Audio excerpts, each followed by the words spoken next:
Hello, Reaper's here. We've recently reached 100 subs. I just wanted to say thank you.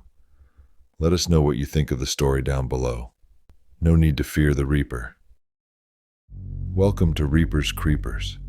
Step into the shadows, where tales of the unknown unfold.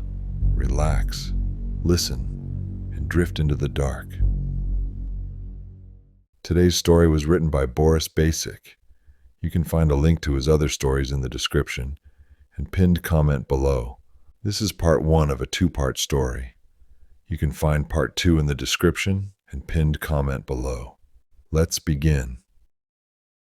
This all started a few hours ago. It was supposed to be my day off, and I had already planned to lay around in my house and eat junk food all day long. I hauled a bunch of snacks and drinks to the living room, not feeling even a little bit of regret over the few pounds I was about to put on. I turned on the TV and jumped on the couch, scrolling through Facebook while a movie played in the background on the screen. It must have been about 5 p.m. when I got bored and decided to stretch my legs a little. When I returned from my excuse for a healthy smoke break, I saw that the movie on the TV was gone and was instead replaced with one of those emergency broadcast screens with colorful rectangles. A male voice resounded from the TV. Repeat, do not leave your homes under any circumstances. This is not a drill. Repeat, this is not a drill. 5-second pause. Attention citizens, this is an emergency broadcast. For your own safety, please lock your doors and windows immediately. And do not leave your home under any circumstances. Repeat, do not leave your home under any circumstances. This is not a drill. Repeat, this is not a drill. The message kept replaying. I flicked through some channels, only to be met with static. At first I laughed at the absurdity of the situation. This can't be real, can it? And then it hit me. Maybe we were under attack. North Korea, or maybe another terrorist attack. In any case, I turned off the TV and decided to lock my doors and shut all the windows, covering them with blinds along the way. Before I did, though, I peered out the window, only to be greeted with an empty street and nothing suspicious. I sat back on my couch and messaged my friend on Facebook, asking him if he saw the same broadcast. He didn't respond though, and Messenger said he was online 10 minutes ago. As I scrolled through the rest of the feed, I saw nothing out of the ordinary on my friends' feeds. I Googled the news, looking up my town, but there was nothing.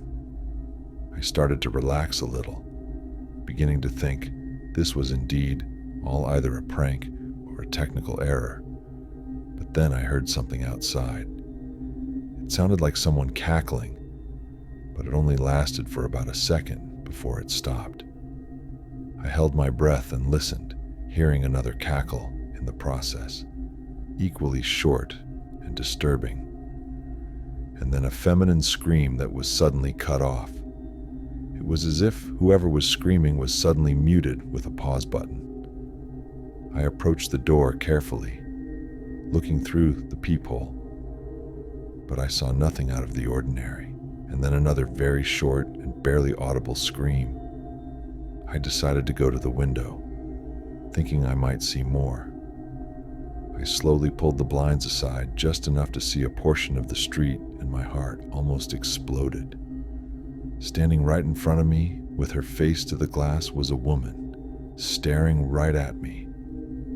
Her eyes were bloodshot and opened so widely, they looked like they would pop out.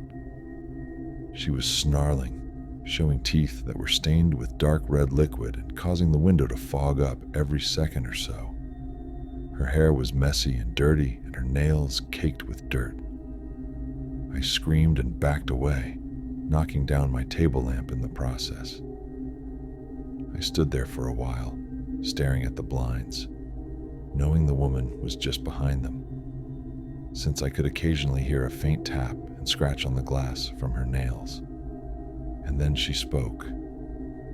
Open the door. Please, please, they'll find me." I stood there, dumbfounded. "Please, I know you're in there. Just open the door, please." I reached for my phone and dialed 911 with trembling hands, but was met with a deadline. I tried a few times, but there was no service. "Please, let me in." "Let us in." A male voice joined the woman at the window, and then another one at the door, and another, until my entire house was surrounded by a reverberating cacophony of pleading voices, some desperate sounding, and others impatient and aggressive. I retreated to the stairs, waiting for them to go away. After what seemed like an eternity, they started shutting up one by one until I was left with a deafening silence I was grateful for. Did they get bored and decided to leave me alone? I decided to peer out of my peephole to see if it was safe. When I did, I barely stopped myself from gasping loudly. Through the peephole, I could see a middle-aged man's face with bloodshot eyes, just standing there, not moving, staring at my door. Around him were more people, just staring blankly at the walls and windows. I backed away and would approach the door every few minutes. Since then, they've been standing in front of my house for 5 hours now. I waited and waited. I foolishly kept glancing outside to see if they had left. It was almost dark, and I felt like I was losing my mind. I even contemplated opening the door, thinking they might not want to harm me. And as a last resort, I held my kitchen knife close so that I can try to fight them off, or in the worst case scenario, slit my wrists. Thoughts raced through my head about them breaking in and ripping me apart limb by limb with their bare hands. So I didn't want to find out what they planned to do to me and how creative they were. As I sat there, trying not to make any noise, I decided to peer outside one last time. Looking outside, I was faced with the same people, standing in the same position, still staring at my house. But then there was a sound, something that sounded like 3 deliberate gunshots a few blocks away. Almost instantly, the people jerked their heads towards the sound, and without any hesitation started sprinting towards the source, some of them screaming along the way, or making animalistic sounds. I thought there may have been like 10 or 20 of them surrounding my house. But I was wrong. As I was looking through the peephole to see them leaving, more and more of them just kept running past my house, almost for a whole minute, which made me think for a moment the horde would never end. But eventually, all went still, and there was no person or sound remaining anywhere in the vicinity of my house. That's it, I'm safe, I thought. I put my back against the door and breathed a sigh of relief, and then I heard another voice. I looked back through the peephole and saw someone across the street. A black woman and a middle-aged man were moving cautiously towards my house in a crouched position. The woman had an axe, and the man seemed to be carrying a baseball bat. "Come on, they'll be back soon." The woman gestured for the man to follow her, and they stopped right in front of my house. "Hey, you there." She tried to speak quietly, but loud enough for me to hear. "Hey." She knocked on the door. "You need to come with us now. Those lunatics will be back soon." I clutched the knife harder and held my breath. "Look, we're not one of them. Now come on, open the door." "He's not gonna open." The man shook his head. "Come on, let's go." Maybe it was the fact that I desperately wanted not to be alone anymore in that moment, but I quickly unlocked the door and opened it slightly. "Hey!" I called out to them from behind the door, concealing the knife.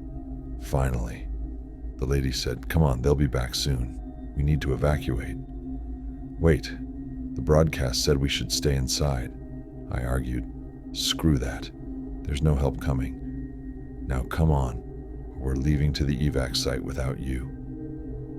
I knew there was no time to argue, and much less time to prepare supplies to bring before those freaks returned. So I just locked my house and left the keys in the nearby bushes.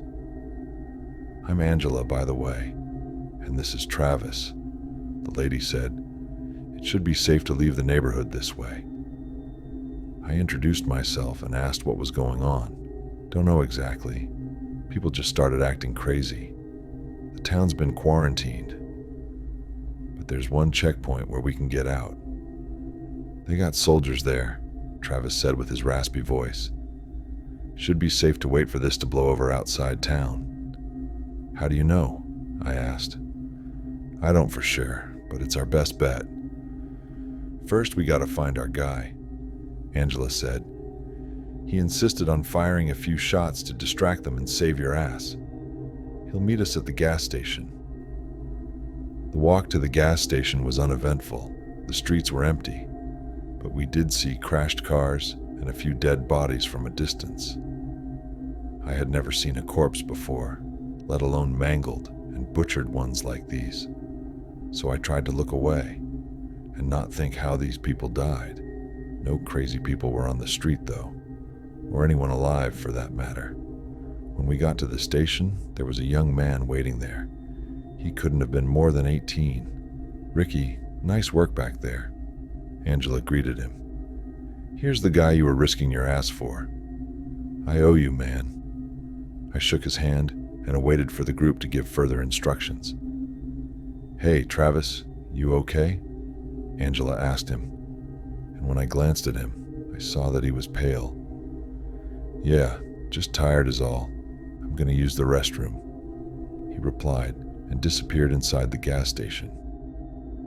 Ricky suggested we scavenge the remaining food in the station, so we went inside. The gas station looked like it was left in a panicked hurry. Some of the items were knocked over, the floor stained with liquid from broken bottles, and the majority of the shelves left pillaged. Ricky assured us he had already scouted the place and that it was safe, but I still felt uneasy, as if one of those people would jump me from around the corner. I gathered whatever I deemed necessary, like chocolate bars, chips, water, and of course, cigs. You never know when you might need them. I went into the restroom to take a leak when I heard a loud crash from inside. "Travis, you okay?" I called out to him. I heard his voice, but he didn't respond. It sounded like he was having a heated discussion with someone. "Travis?" I heard him from inside one of the stalls, so I called out his name. He was whispering loudly, murmurs that I couldn't make out. I carefully approached the stall and stopped, listening to him. I was able to grab only a few phrases in his indistinct chatter, like "can't get away," "out, out, out," and feed them to something. "Hey, Travis, are you okay in there?" I asked, and against my better judgment decided to slowly open the door. Before I even realized what was going on, Travis burst out of the stall and jumped on top of me, knocking me on my back. I held him back as he thrashed against me. His face was all red and his eyes bloodshot, veins bulging from his neck and forehead so violently that they looked like they would explode at any moment. "Outside, no control. Find the host," he screamed, his spit flying all over me. "Get off me." I tried to pull him off, but he was too strong. The door of the bathroom burst open, and Angela and Ricky ran in, shouting at Travis to stop it. A few moments of frantic screaming, shouting, and struggling, and then Travis went completely limp. I pushed him off, only then realizing that there was a fire axe embedded in his forehead. His eyes were wide open, still bloodshot, and a pool of blood was forming on the floor around his head.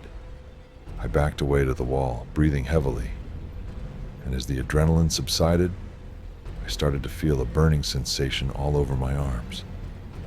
I had deep scratches and spit from Travis all over me. Oh no, no, no, no, no. I stared at the scratches, my hands trembling uncontrollably. This is it, I thought.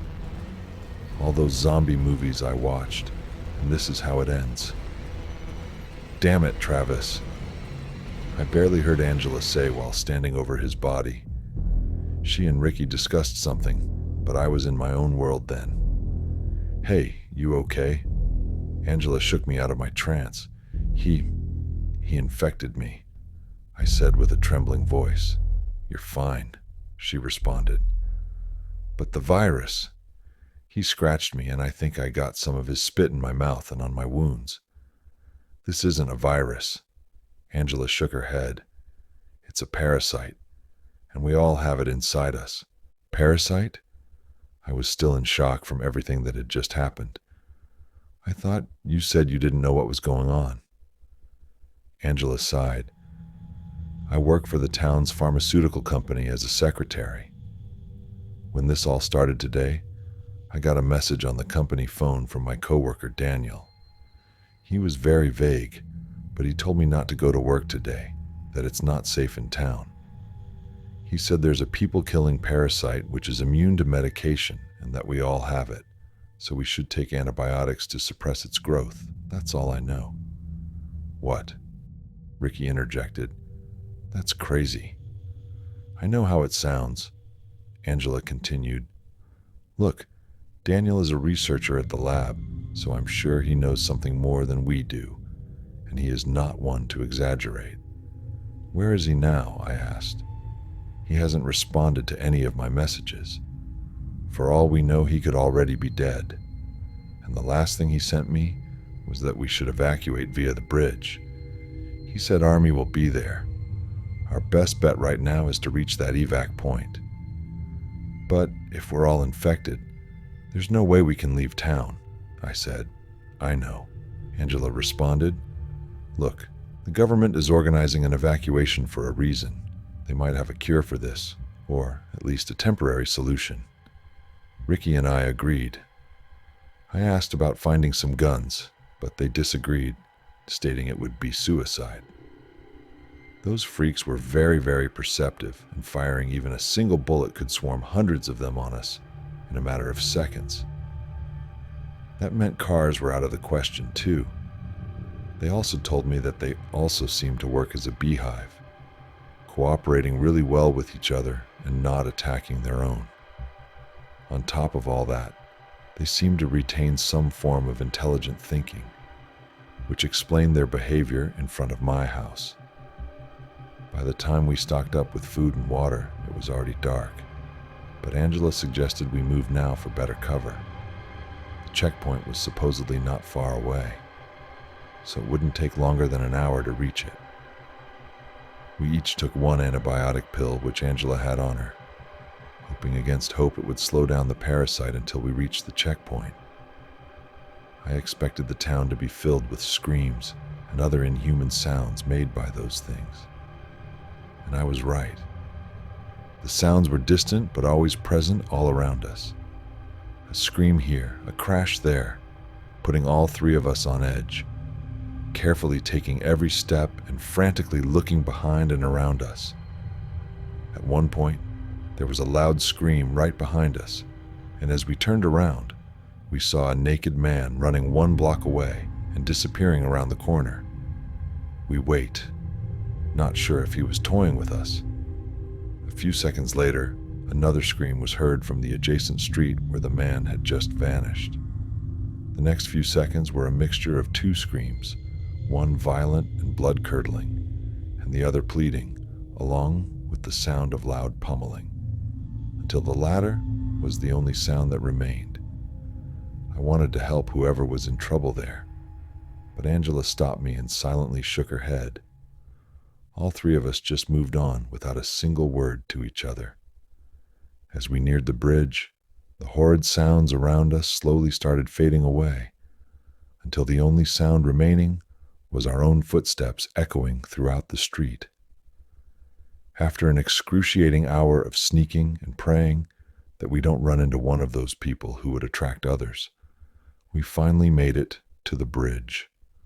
There was a makeshift barricade made from barbed wire and cement bags. There were dozens of corpses strewn about the road in front of and on the bridge itself. One even slumped across the barricade, making the entire scene look like a war massacre.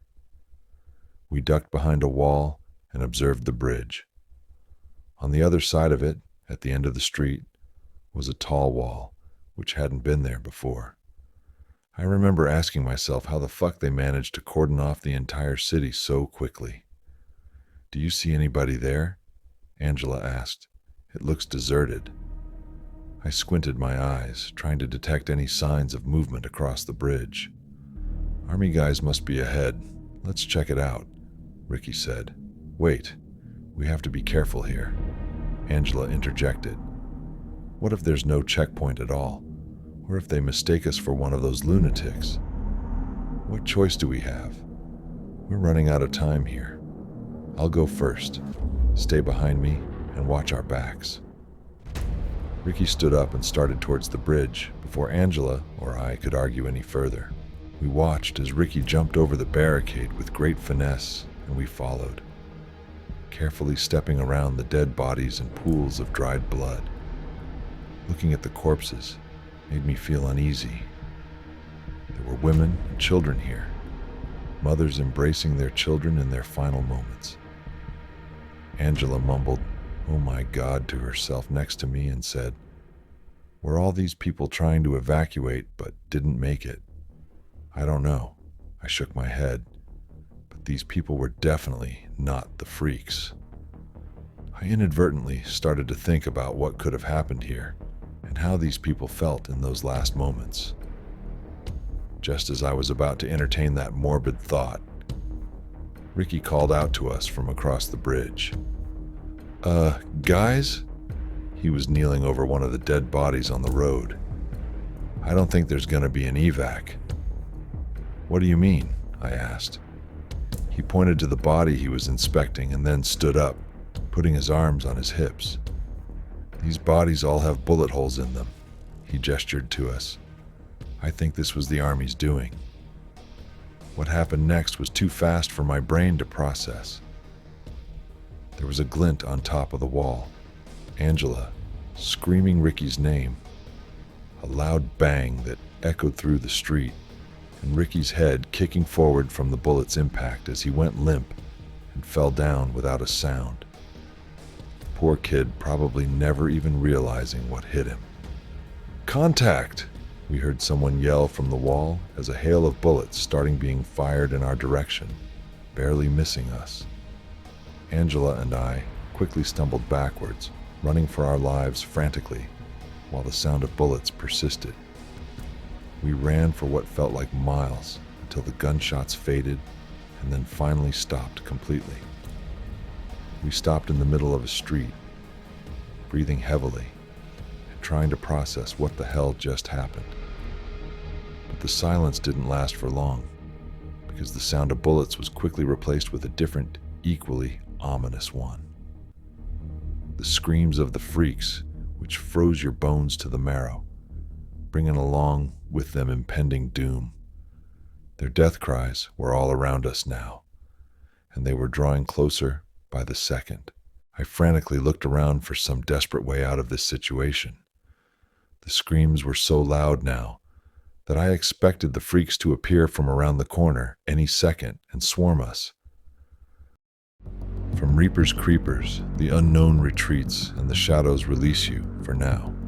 Join us again to drift deeper into the dark.